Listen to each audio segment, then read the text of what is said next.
How do our early experiences shape our perception, behavior, emotions? What is the link between our early relationships and relationships later in life? How does the way our parents treated us impact how we treat ourselves and others later on? Those were some of the questions that psychodynamic thinkers were trying to answer starting way back in the 1930s, because Freud's original drive theory wasn't enough to understand and treat all psychopathologies. And this is where object relations theory came into existence. A new way of understanding how we become who we are that puts emphasis on our earliest years. The approach really flourished in the 1940s, 1950s, and still is one of the most impactful psychodynamic schools to date. In this video, we will look at what object relations theory is, its prominent thinkers, and new ideas. You might be confused or even bothered by the term object. And object was a term already used by Freud in his original drive theory.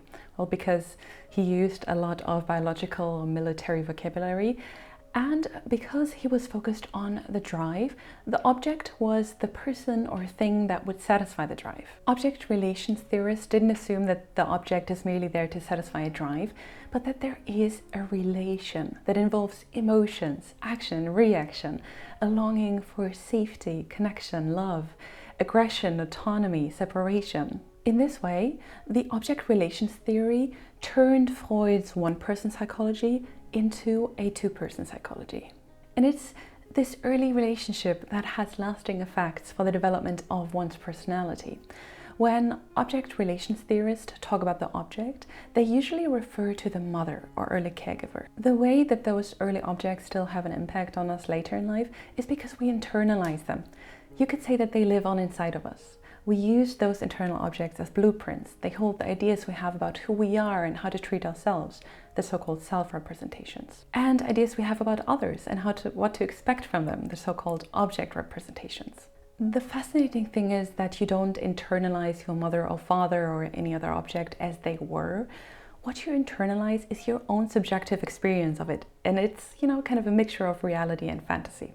That's why sometimes if you listen to siblings, it can seem like they had two different parents. And by the way, if you want to discover more opportunities to learn about psychodynamic theory with me, check out the free and paid resources below in the description box. There are so many different object relations theories that, again, even within the umbrella term psychodynamic theory, object relations theory really is just another umbrella term. Object relations theory can broadly be put into two camps. One can be defined as an elaboration on Freud's drive theory and is referred to as the fatherly or hard object relations theory. The other can be seen as a deviation from Freud's drive theory and is referred to as the motherly or the soft object relations theory. They differ in the way that they adhere to Freud's drive theory, especially regarding whether the motivation to be in a relationship can be reduced to drives or is its own motivational system.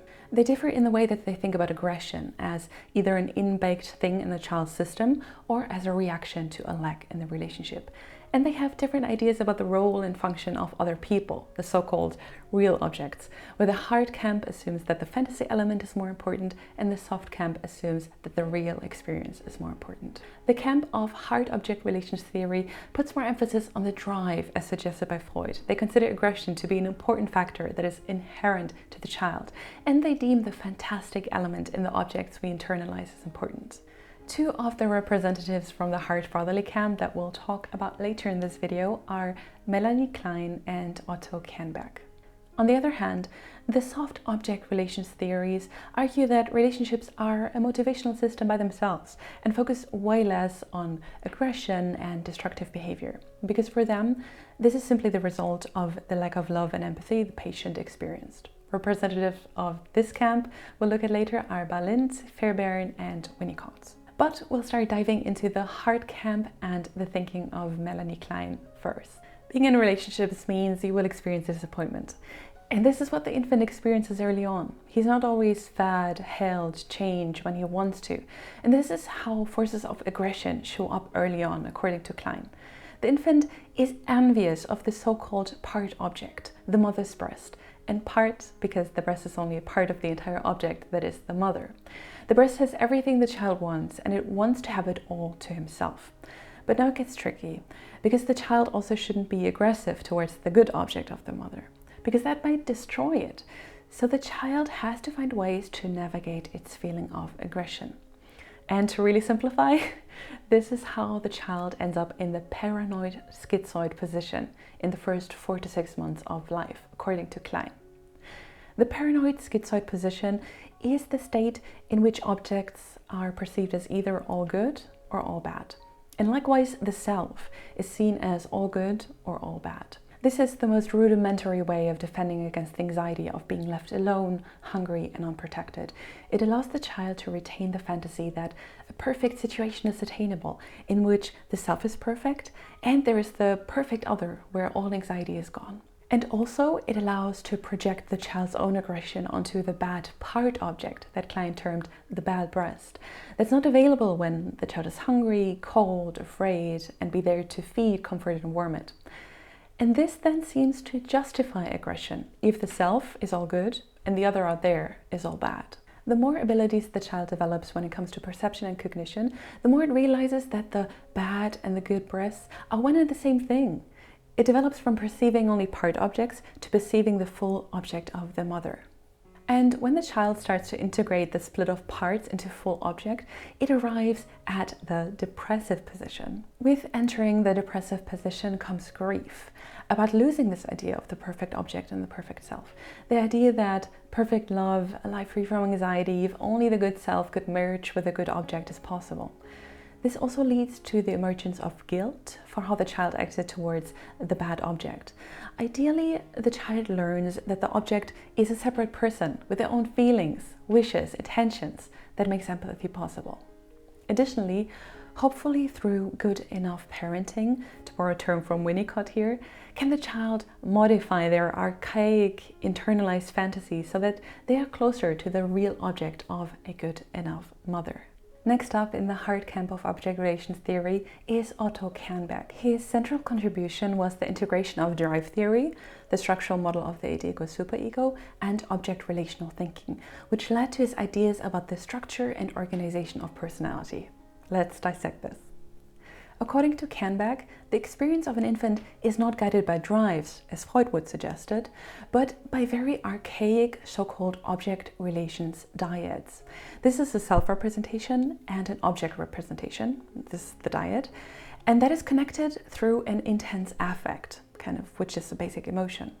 Here, he goes back to Melanie Klein's ideas that those ideas of the good and the bad object, and in turn the good and bad self, are internalized separately, because the infant only really has two states. Either they are satisfied, feel safe and calm, and thus experience a positive affect, or they feel hungry, tired, anxious, and therefore experience a negative affect. This early on, there is no way for the infant to bring those two experiences together. In the beginning, anything that scares the infant is projected to the outside, which is relieving and allows to create an idea of the self as good and pleasurable, but it also creates a world of potentially scary and persecuting others out there. The development of mature object relations entails the realization that both the self and others contain good and bad aspects, which is quite similar to Melanie Klein's idea of the depressive position that we just covered.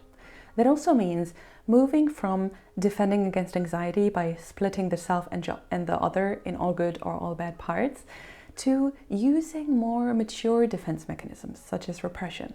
Based on this differentiation, Kernberg developed his concept of the borderline personality organization, which you shouldn't confuse with borderline personality disorder. With this concept, he makes it possible to differentiate between levels of psychotic, borderline, and neurotic functioning. He does this based on three functions the ego needs. First of all, identity differentiation. On the psychotic level, there aren't even proper self or object representations, meaning it is hard to distinguish where the self ends and the other begins. On the borderline level, there are self and object representations, but they are organized based on all good or all bad principles. And for the neurotic or normal functioning, there is proper distinction of the self and the other, as well as an integration of good and bad aspects for the self and the object. Second, Kernberg looks at the defenses used. On the psychotic and borderline level, there are almost only primary or immature defense mechanisms, such as projection, projective identification, splitting with idealization and devaluation. The neurotic and normal level can make use of secondary mature defense mechanisms such as repression or sublimation. I go into more detail about defense mechanisms in my self-analysis workshop. If you're interested, you'll find the link in the description box below. The last function vital for the ego is reality testing. The neurotic can differentiate between reality and fantasy or imagination. On the borderline level, there can be difficulty to do so reliably, and on the psychotic level, this function is not intact. Kernberg also developed a treatment for patients with borderline level organization, and you can see here which personality disorders that includes, which he called transference-focused psychotherapy. After covering Klein and Kernberg as representatives from the heart or fatherly camp, we'll now move on to the soft or motherly camp, starting with Michael Balint. Balint's contribution to the motherly camp is his idea of the basic fault and primary love, which led him to focus much more on a therapy that is very supporting. His approach puts a lot of focus on empathy and a lack of love in the primary relationship to the caregiver.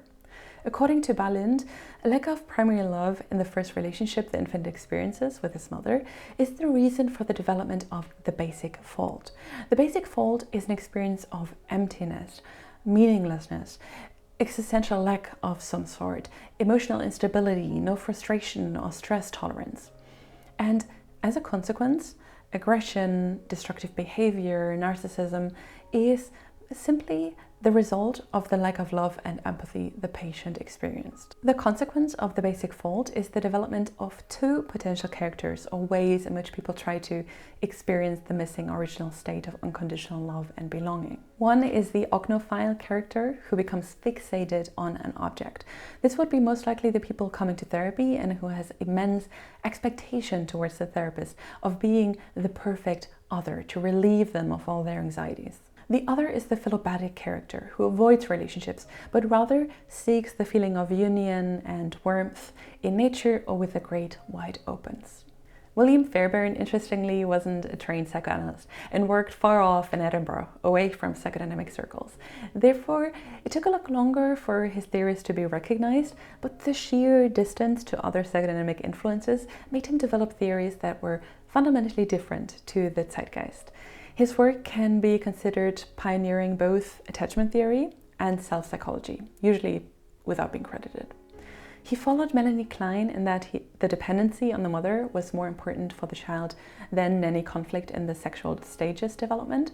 But while Klein still focused on the drives of the child in that early dependent relationship, Fairbairn focused on the real relationship between the mother and the child. Fairbairn considers libido, which is the central term in Freud's drive theory, not to be a drive, but a function of the ego searching for an object. He emphasized the vital need for us to have a person we can love and who accepts our love and loves us in return. And for him, it's not the drives, feelings of guilt, or unpleasant memories that need to be repressed, but an intolerably bad internalized object that is split off, similar to Melanie Klein's paranoid-schizoid position. And here we are not talking about normal frustrations that everyone experiences in their childhood. Absolutely no mother or father, primary caregiver is perfect. For psychopathology to develop, Fairbairn says that there is an overbearing amount of deprivation and neglect in early childhood.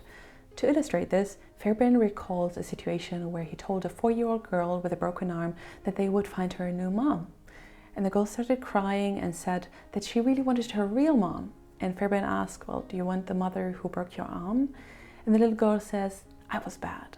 You can see in this example that for this girl, the thought of having a bad mother and therefore end up with no mother was so terrifying that she needed to repress the idea of the bad internalized object. Donald Winnicott is considered by some as the most prolific clinician within object relations theory. Winnicott's contribution includes studies on how the psychic structure of a baby develops that includes the ability to be alone, as well as the idea of the true and the false self and the transitional object. Central to being a functioning adult is the ability to tolerate uncomfortable inner states and emotions and be able to regulate them. Winnicott saw this as one of the central developments that is required in those early years in interaction with the baby's caregiver. Winnicott's famous sentence, "There is no such thing as a baby," hints at exactly the assumption we've covered with previous object relations theorists. Namely, that in the beginning, the baby doesn't differentiate between itself and the mother. To the baby, the mother is an extension to the self and is not recognized as a separate object with her own feelings and needs. And during the process of recognizing others as separate object, most children make use of what Winnicott called the transitional object. The transitional object might be a teddy bear or blanket, and it helps the child to bridge the gap between the inner and outer reality. It's the first thing that the child recognizes and owns as something not me, and it's the recipient of both loving and hateful impulses. Any parent who tried to find the lost favorite teddy bear of the child knows just how crucial those transitional objects are for small children. And also that only the child is allowed to alter them, so better not try to wash them. Unlike others in the soft camp, and more like Melanie Klein actually, Winnicott acknowledges aggression to be part of the normal development of object relations. He says, "What is a normal child like? Does he just eat and grow and smile sweetly? No, that is not what he is like. The normal child, if he has confidence in mother and father, pulls out all the stops. In the course of time, he tries his power to disrupt, to destroy, to frighten, to wear down, to waste, to wrangle, and to appropriate.